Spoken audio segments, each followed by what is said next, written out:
Welcome to Abuse Exposed, a podcast about the secret of abuse. Each episode, we deliver intriguing Christian and personal experiences on abuse and how to overcome it. The content is not intended to be a substitute for professional mental or medical advice, diagnosis, or treatment. Always seek the advice of your physician or other qualified mental health provider with any questions you may have regarding a medical or mental condition. Now, here's your host, live from Texas, ISpeakMotivate. Hello. This is ISpeakMotivate, and I'm so excited to be speaking with you guys today. This is episode 10, Trauma Bonding. Why do we stay? I feel like this is such an important topic to discuss because so many people say, I will never be stupid enough to stay in an abusive relationship, but they don't know. It's like an addiction. It is very, very, very hard to get out of an abusive relationship when intertwined. There's so many things that's involved with being in an abusive relationship. But before we start, I do want to thank all of you, and I mean all of you, for making sure that we have 237 downloads. Now, why is this important? It's allowing abuse education to go forth, and that's what's needed because people usually have a stereotype about abuse and who an abuser is. They believe certain people can't be abusers. It's just not possible. So just having this platform where we can share what it is, break it down, we can prevent or we can decrease the amount of time someone's in abuse, because a lot of times some people don't know that they're in an abusive relationship. So for, if somebody's kind of on the edge thinking, oh, something's not right, this is definitely the podcast for you. So you can learn more about yourself, learn more about abuse. It can help you, your family member out. It also, we're also going to talk about, healing as well. But now let's get into what trauma bonding is, okay? Now, trauma bonding is also called Stockholm Syndrome. It occurs in abusive relationships, which are categorized by an imbalance of power, high intensity, and unpredictable atmosphere, rapidly shifting between periods of cruelty and tenderness. Traumatic bonds can form very quickly and last long after the relationship is severed. Bree Bonche, LCSW. Okay, it is so many ups and downs within a trauma bond. Okay. And so what usually occurs is, for example, in a child abuse situation, the child is said, oh, you're beautiful, you're the greatest child ever, this, that, and the other. And then out of nowhere, they beat the child. Then they come back. They go out to eat with the child. They give the clothes to the child. They go to an amusement park with the child. So you know what? The child puts that toxic memory, that traumatic memory in the back of their mind, and they explain it away. Oh, the reason why mommy or daddy hit me was because I just wasn't being a good kid. Because when I am a good kid, they do give me candy and I can go to Six Flags and I can do this and I can do that. It's just me. I have to work on being a better me. So the whole time during this relationship, which is supposed to be loving and compassionate, the baby is constantly trying to prove that they are worthy and that they're a good kid so that they don't get abused. But what ends up happening is they still end up getting abused. The baby feels hurt and confused. and doesn't understand. But then here goes again. Oh, let's watch a movie. Oh, let's go here. Let's go shopping. So it throws you off. And then again, the negative memory, the negative moment goes to the back of your head. Baby explains it away. Oh, it was me. I just wasn't being a good girl or boy. And so that is why. And even though the baby may have anger and anxiety, they're not focusing on that. They're going to internalize it because they want to have that love from the parent. No matter what it takes, no matter what they have to do, they're going to make sure they're loved by their parents. And it's a very, very, very sad dynamic. It can lead up until adulthood. Now, personal story. I am a survivor of child abuse, and it lasted me up until 25. I had that trauma bond up until 25.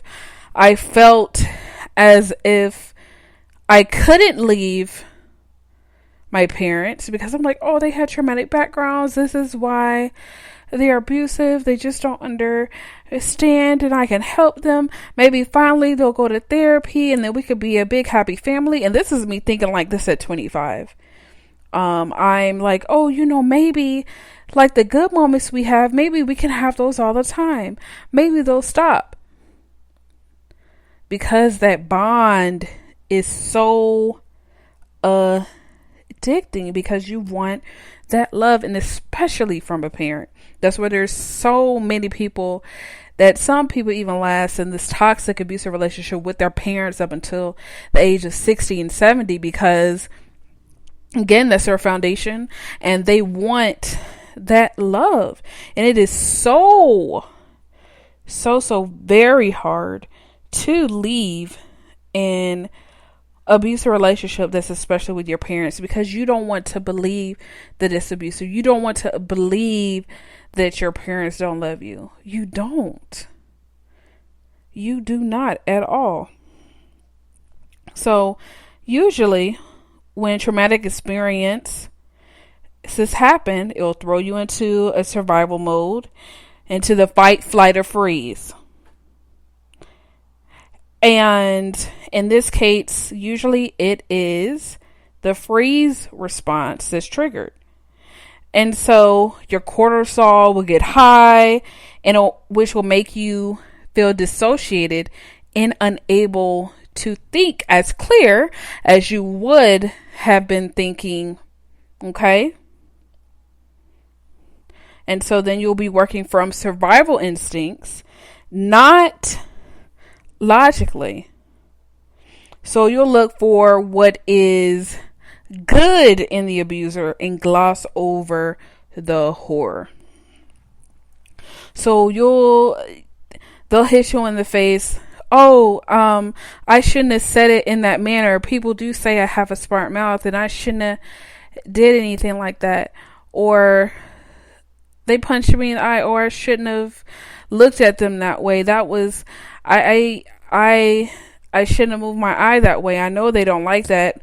Why did I do that? And then you get mad at yourself instead of the person that's truly having the attack on you. Okay? And according to the Harley Therapy Counseling blog, trauma bonding also happens in part because of the science of addiction.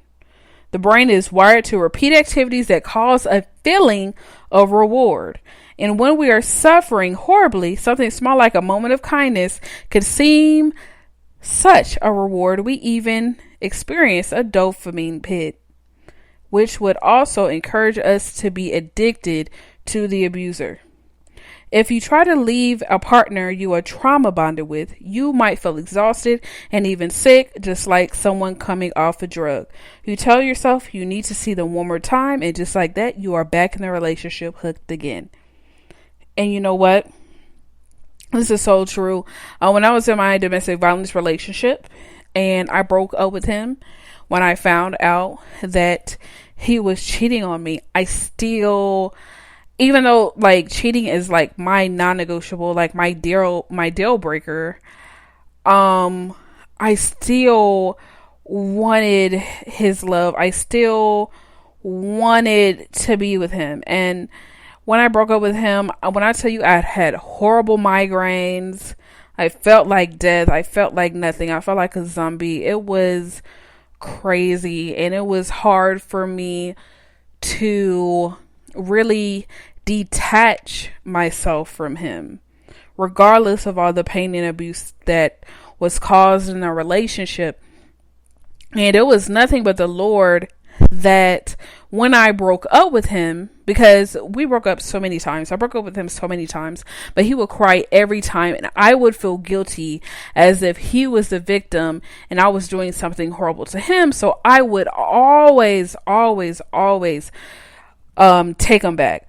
So this time we were talking on the phone, and I broke up with him, and I was trying to explain that you know, you cheated on me, and you know that's a non-negotiable for me. And I did feel strength, but then I also had this wanting to still be with him, and he was beginning to cry, and I almost caved back in. And guess what? That's disrespecting my own boundaries, my own passions, my own wants, my own values of taking a man back that has cheated on me, that has defiled the relationship. You know, I was just about to do it, but what ended up happening was, while talking on the phone, a horrible lightning storm happened. So I had to hurry up and get off the phone. So, and it was late at night. And so, I went to sleep, and in the morning I was going to hurry up. I felt horrible. I couldn't do it. I couldn't hold on any longer. So I was going to call him, and guess what? My cell phone bill was not paid. I was in high school at the time. I was a junior. My bill wasn't paid. And that was God, the thunder lightning storm that got me off the phone, and the phone bill not being paid assisted me heavily with that, helping me get stronger, think clear, you know, get rid of that toxic bond. You know what's crazy? I kind of knew something was wrong in the relationship, but when I would go on Facebook, what really assisted me, it was like God was always giving me signs. Like when I was in his relationship, in a relationship with him, on Facebook, all I would see is like 10 signs of an abusive relationship. This is a sign of emotional abuse. This is if you're in a physically, you know, abusive relationship or what have you. And it would just pop up. And before I was with him, I did not have those things that came up. So one day, and this is a thing to never to do, but one day, but this was before we broke up, what I ended up doing was I got the list of abusive signs and I read it off to him, you know, hoping that he would change his ways. So I was like, signs you're in an abusive relationship, that you're always in constant fear, you feel like you're being controlled, this and the other. And then he just switched it on me. You're the one who I'm scared of, and you always try to control everything. I'm not an abusive person. And then I felt like I was going to be empowered and he was going to make a change because I finally got educated. But of course, he stayed the same. He brought it on me. He acted like I was the one that was doing it. And that was before that breakup that I was talking about.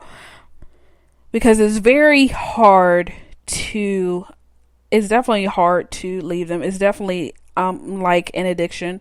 For my parents, it's very hard. Oh my gosh.